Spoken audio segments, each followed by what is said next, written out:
Hello friends, कैसे हैं आप लोग। Lifting and rigging safety programme में मैं अमरजीत सैनी आप सभी का स्वागत करता हूं। जैसा कि एक छोटा सा टॉपिक लेके आया हूं मैं, लोड चार्ट। लोड चार्ट के बारे में थोड़ा बात करेंगे। दरअसल अगर हम देखें तो लोड चार्ट एक बड़ा सा टॉपिक है जो हम 5 मिनट 4 मिनट में इसको कंप्लीट नहीं कर सकते। उसमें से कुछ चीजें मैं बताना चाहूंगा जो कि बेहद ही जरूरी है, जिसको अगर हम जानते हैं, समझ में आता है, तो कोई भी लिफ्टिंग के लिए प्लानिंग करना आसान हो जाता है। तो जैसा कि फ्रेंड्स, हमारा जो टॉपिक है लोड चार्ट। तो जैसा कि लोग जो हैं, लोड चार्ट जो कैपेसिटी चार्ट होता है उसको ही ज्यादातर लोग समझते हैं कि ये लोड चार्ट है। तो फ्रेंड, मैं जो बात करना चाहता हूं, लोड चार्ट के दो पार्ट होते हैं। कितने पार्ट होते हैं? दो। पहला होता है रेंज डायग्राम। क्या होता है? Range diagram. और दूसरा होता है कैपेसिटी चार्ट। तो अ, इन दोनों को एक साथ रखने से, मिलाने से हमारा लोड चार्ट कंप्लीट होता है। नहीं तो एक के बिना एक क्या है? अधूरा है। अब जो रेंज डायग्राम होता है, आप लोग देखे होंगे कि राइट हैंड में वर्टिकल लाइन में एलिवेशन दिया होता है, नीचे रेडियस रहेगा, और लेफ्ट साइड में हमें कितना मीटर बूम लेंथ लेना है वो इधर दिया रहेगा, मेंशन रहता है। जैसा कि बात आई है, क्या सबसे पहले मैंने बोला कि लोड चार्ट के कितने पार्ट होते हैं? दो। पहला होता है रेंज डायग्राम और दूसरा होता है कैपेसिटी चार्ट। रेंज डायग्राम से हमें पता चलता है कि हमें कितना मीटर बूम लेंथ, कोई एक पर्टिकुलर लिफ्टिंग के लिए हमें कितना मीटर बूम लेंथ चाहिए, वो पता चलता है रेंज डायग्राम से। तो फ्रेंड, हम देख लेते हैं, जैसा कि अगर हमें कोई लिफ्टिंग, जैसे 10 टन का कोई मटेरियल है जिसे हमें लिफ्टिंग करना है, तो सबसे पहले क्रेन सिलेक्शन की बात आती है कि हमें कितने टन का क्रेन चाहिए। तो इसके लिए क्या करना चाहिए हमें, कितने मीटर हाइट पे इरेक्शन करना है, वो सारी चीजें हम देखेंगे। तो जैसा कि फिजिकली जाके हम इंच टेप से भी मेजर कर सकते हैं कि जहां से मटेरियल उठाना है और जहां इरेक्शन करना है। ये दो रेडियस मिलेंगे आपको, लिफ्टिंग और दूसरा इरेक्शन पॉइंट। इन दोनों में से जो मैक्सिमम रेडियस है वो कंसीडर कर लेना चाहिए। जैसा कि हमें उठाना है 10 मीटर से, इरेक्शन करना है 12 मीटर की रेडियस पे, तो हमें 12 मीटर वाली रेडियस लेके चलना चाहिए। क्योंकि अब 10 मीटर वाला अगर हमने रेडियस कंसीडर कर लिया, तो 10 मीटर की रेडियस कंसीडर करने के बाद क्या होगा, तो हमें 12 मीटर के लिए 2 मीटर तो डाउन मारना पड़ेगा। तो 10 मीटर वाली जो कैपेसिटी है वो 12 मीटर की रेडियस में नहीं मिलेगी। तो मैक्सिमम रेडियस जो दिया है उसके हिसाब से प्लानिंग करनी चाहिए। जैसा कि हमने देखा, रेडियस कितना? Radius 12 metre. अब दूसरा चीज आता है क्या? बूम लेंथ कितना चाहिए। तो जैसा कि मान लीजिए, अगर कोई मटेरियल है जिसको इरेक्शन करना है, मान लीजिए 20 मीटर की हाइट पर, 20 मीटर की हाइट पे हमें इरेक्शन करना है, तो ये 20 मीटर की जो हाइट है इसको कहते हैं जॉब पोजिशनिंग हाइट। ये है जॉब पोजिशनिंग हाइट, मतलब हमको जॉब को कहाँ पे पोजीशन करना है, वो अपना मिल गया 20 मीटर, यानी 20 मीटर की हाइट पे हमको इरेक्शन करना है। फिर देखेंगे 1 मीटर का चाहिए, इसके बाद क्या, कम से कम 1 मीटर का सेफ मार्जिन। हम मटेरियल को घसीट के थोड़ी ना ले जाना है उसमें, तो कुछ गैप चाहिए लोड और जो पोजिशनिंग हाइट के बीच। तो 1 मीटर ये हो गया। उसके बाद आएगा क्या? मटेरियल का हाइट। मान लीजिए हमारा कोई जो मटेरियल हमें लिफ्ट करना है वो 4 मीटर का है, तो ये अपने मटेरियल का हाइट हो गया 4 मीटर। फिर क्या आएगा? सीलिंग का हाइट। सीलिंग का हाइट चाहिए, मान लीजिए ये 6 मीटर है। सीलिंग की जो हाइट है मान लीजिए 6 मीटर है। इसके बाद आएगा क्या?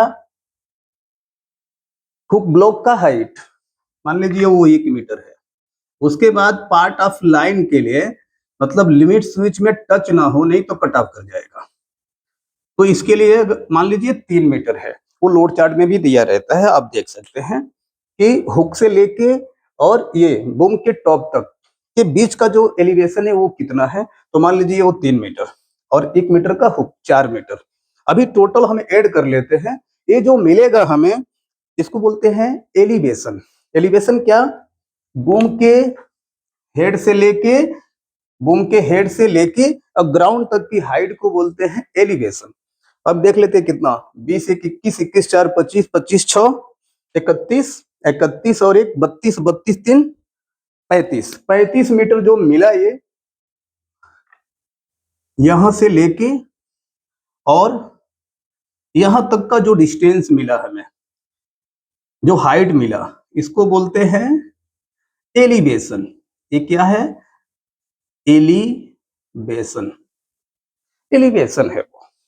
अब हमको एलिवेशन मिल गया, तो आप जब देखेंगे रेंज डायग्राम में, तो मैंने बोला राइट हैंड में दिया रहता है एलिवेशन के लिए 1 2 3 4 5 6 7 8 9 10 इस तरह से करके दिया रहेगा राइट हैंड में, और लेफ्ट हैंड में बूम लेंथ के लिए दिया रहेगा और नीचे रेडियस के लिए। तो आप देखेंगे उसमें कि राइट हैंड में दिया रहता है क्या?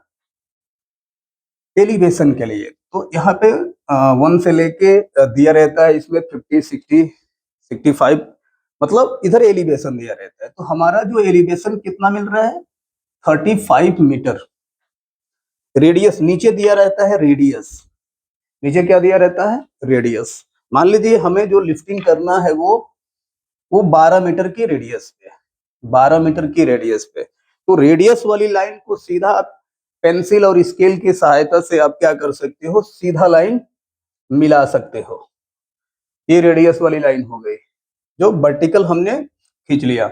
उसके बाद एलिवेशन वाली जो लाइन है उसको मिला लिया।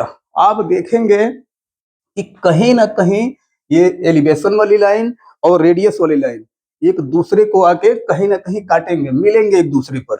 तो जहां मिलते हैं इस तरह से, इसमें रेंज डायग्राम में आप देखोगे इस तरह से कर्व दिया रहता है, इसको बोलते हैं कर्व।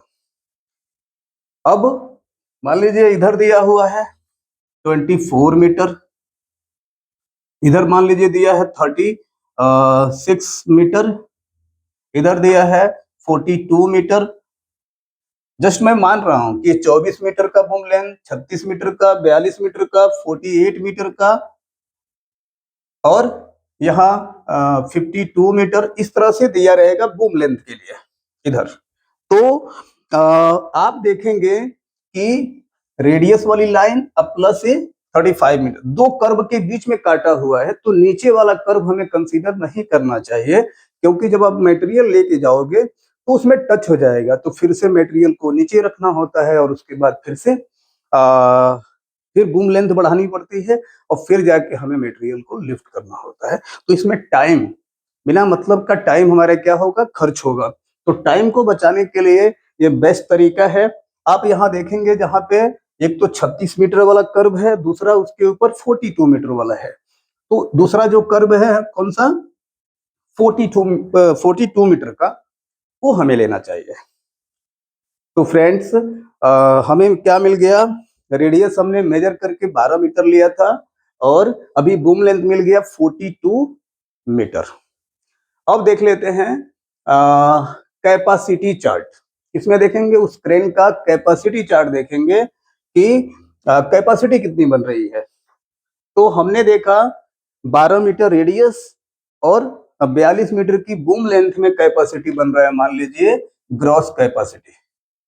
एक दिन बता चुका हूं मैं, लोड चार्ट में जो कैपेसिटी दिया होता है वो ग्रॉस कैपेसिटी होता है। तो मान लीजिए जो हम क्रेन का देख रहे हैं कैपेसिटी चार्ट, उसमें दिया है 16 टन। और फ्रेंड्स, मैंने बोला अगर मटेरियल हमें लिफ्ट करना है 10 टन का, तो उसका हुक मान लीजिए 1 टन का है, तो हुक इसमें ऐड हो जाएगा, प्लस सीलिंग साइकिल अगर 200 केजी है तो वो इसमें ऐड हो जाएगा। ये हो गया 11 सॉरी, हाँ एक सॉरी फ्रेंड, जो हमारा ग्रॉस कैपेसिटी दिया है वो 16 टन है। अब जो मटेरियल हमें लिफ्ट करना है वो कितना है, 10 टन का है, तो उसमें 1 टन का हुक प्लस 0.2 टन का उसका रिगिंग टूल, बोले तो सीलिंग साइकिल जो भी उसमें यूज कर रहे हैं रिगिंग टूल, ये मिला के हो जाएगा 11.2 टन। जो 11.2 टन मिला मटेरियल का वेट प्लस हुक का वेट प्लस सीलिंग साइकिल का वेट, तो मिला के इसको बोलते हैं ग्रॉस वेट। ये ग्रॉस वेट हमको उठाना है 11.2, और कैपेसिटी हमारी जो क्रेन की आ रही है वो है 16 टन। अब यहां से हम देख सकते हैं लिफ्टिंग परसेंटेज ऑफ क्रेन निकाल सकते हैं। लिफ्टिंग परसेंटेज ऑफ क्रेन के लिए जो टोटल वेट है उसमें 100 का गुणा कर दिया और जितनी कैपेसिटी है उससे भाग कर दिया, तो मिल जाता है अपना लिफ्टिंग परसेंटेज ऑफ क्रेन। जैसा कि लिफ्टिंग परसेंटेज ऑफ क्रेन के लिए आप देखोगे तो क्या होता है, gross weight into 100 divided by gross capacity.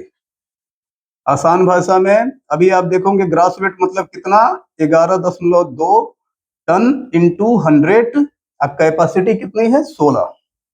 तो जो इसको कैलकुलेट करोगे जो मिलेगा वो फ्रेंड्स हो जाएगा अपना लिफ्टिंग परसेंटेज ऑफ क्रेन।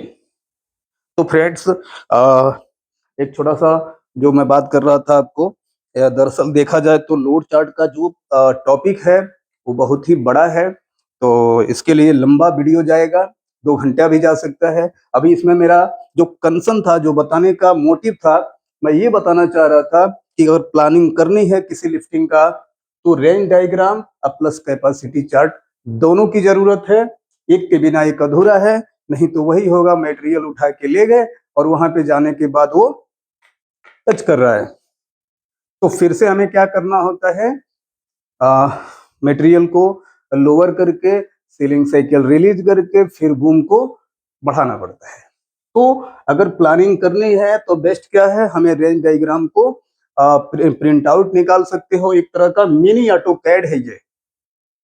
तो प्रिंट आउट निकाल के स्केल की सहायता से आप देख सकते हो कितने मीटर हाइट पे हमें इरेक्शन करना है, उसके बाद सेफ मार्जिन, फिर क्या आएगा मटेरियल का हाइट, फिर सीलिंग का हाइट, फिर हुक का हाइट, फिर एंटी टू ब्लॉकिंग डिवाइस, बोले तो लिमिट स्विच के लिए एलिवेशन, सब ऐड कर दिया तो मिल जाता है एलिवेशन।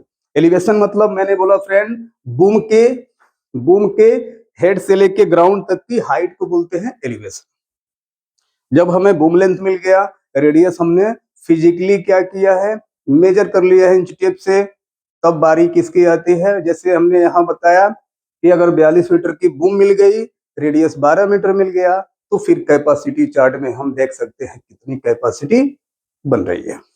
तो फ्रेंड्स मैंने जो बताने की कोशिश की, उम्मीद है आप उस बात को समझ पाए होंगे। और बस आज के लिए इतना ही, लेते हैं विदा, फिर मिलेंगे एक नेक्स्ट वीडियो में। आप लोग मस्त रहिए, स्वस्थ रहिए। Thank you.